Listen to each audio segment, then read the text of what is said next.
If Sonny Barger was the general of the Hells Angels, Doug, the thug Orr, was his warhammer. He didn't command armies, he didn't deliver speeches. Doug delivered violence, pure, explosive violence. He was Barger's personal enforcer, a man so dangerous that even the hardest bikers wouldn't say his name too loud. They say prison guards welded his cell door shut. They say he broke handcuffs with his bare hands. They say a lot, but the truth, that's even more terrifying. This isn't the story of a man.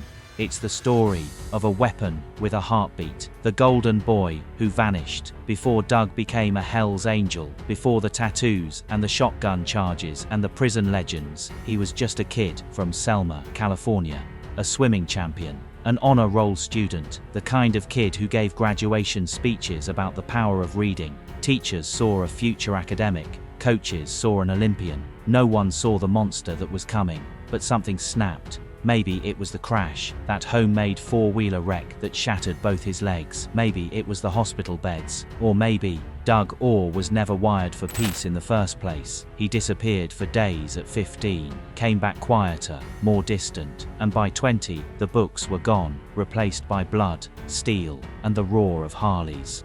Becoming the thug. Doug didn't join the Hells Angels, he erupted into them. By 1967 he was wearing the patch for the Daly City chapter, but Sonny Barger, the undisputed king of the Oakland chapter, saw something different in Doug. Not just loyalty, not just muscle. Doug Orr had the rare gift of controlled chaos. He could bash someone's skull in with a pipe and not lose his cool. He wasn't just violent, he was useful. So Barger made him his enforcer.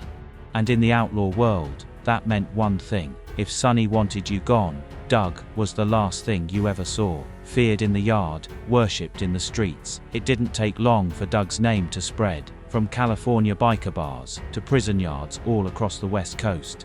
He was arrested over and over, and each time, the stories got darker. Baseball bats against protesters, assaulting deputies. A man named Earl Hudson shot point blank with a shotgun after a simple traffic dispute. Hudson survived. Barely. But Doug didn't run. He stood there, calm, as the law closed in. Maybe he thought his growing legend made him bulletproof. Or maybe Doug just didn't care anymore. The sanity gamble. With attempted murder charges hanging over his head, most men would beg for mercy. Doug Orr didn't beg. He played a different card. Insanity. 3 psychiatrists examined him. One claimed Doug was hearing voices, that the ghost of his dead father told him to commit violence. Another called him completely sane. The third said Doug was faking it all. So what did the judge do? He sent Doug to a psychiatric hospital. Big mistake, because if prison couldn't hold Doug, padded walls had no chance. The Great Escape. Within weeks, Doug was gone. He didn't break out alone. He took 7 other patients with him. They soared through the bars, slid down a pipe like lunatics in a heist movie, and vanished into the night. Most of them surrendered days later. Doug, he disappeared, like smoke. Hell's Angels folklore says Sonny Barger personally ordered his rescue. A crew rolled up to the hospital, cut him loose, and vanished into the wind. Why? Because doctors were preparing electroshock therapy, and maybe even a lobotomy. Doug didn't just escape a hospital, he escaped becoming someone else. Hell on 2 legs. Doug was back on the streets, and he was angrier than ever.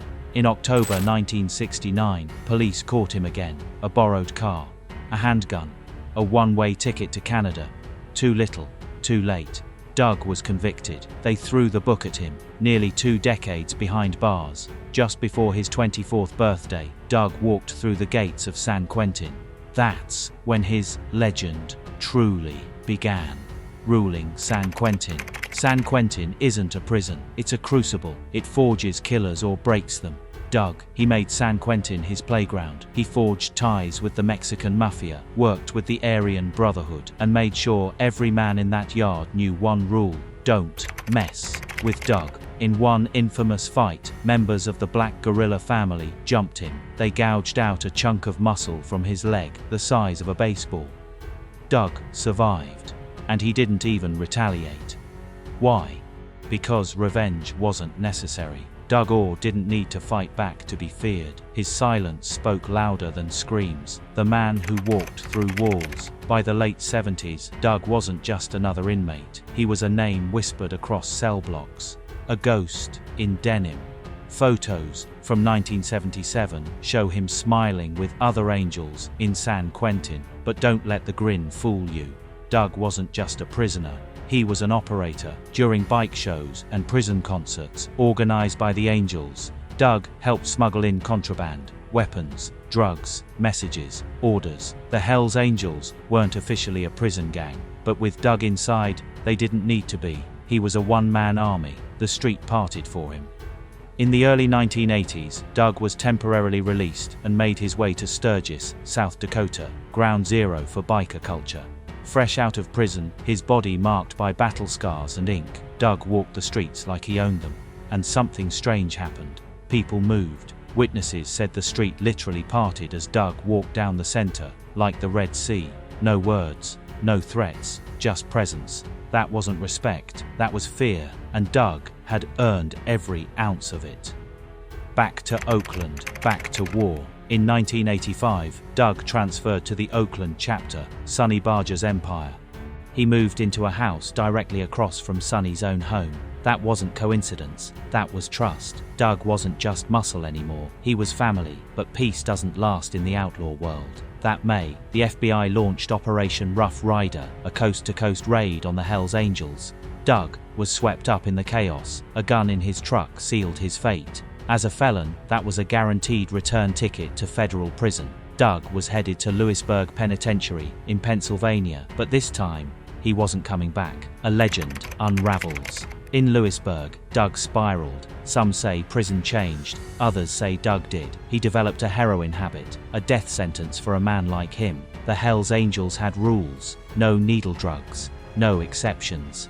But Doug had never followed anyone's rules but his own. Some members wanted him punished, others looked the other way, because really, who was going to confront Doug, the thug, or the death of a ghost? On June 26, 1986, it ended not with a shootout, not with a prison riot, not with the vengeance of rival gangs. Doug Orr, the berserker, the nightmare, the apex predator, died alone in a prison cell of a heroin overdose. No dramatic last words, no violent standoff, just silence and poison. There were no signs of foul play, no setup, no conspiracy. Doug had finally met the one enemy he couldn't crush, himself. The funeral fight.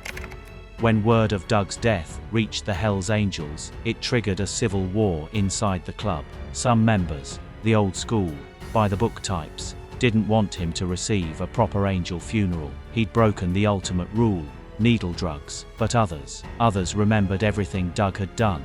The blood, the loyalty, the fear he commanded in every room he entered. The debate got ugly, and then someone cracked a joke. What if Doug's not really dead? What if he finds out you denied him his funeral? The laughter wasn't nervous, it was terrified, because no one wanted to take that risk. Thanks for watching. If you enjoyed the video, don't forget to like, subscribe, and hit the bell icon so you never miss an upload.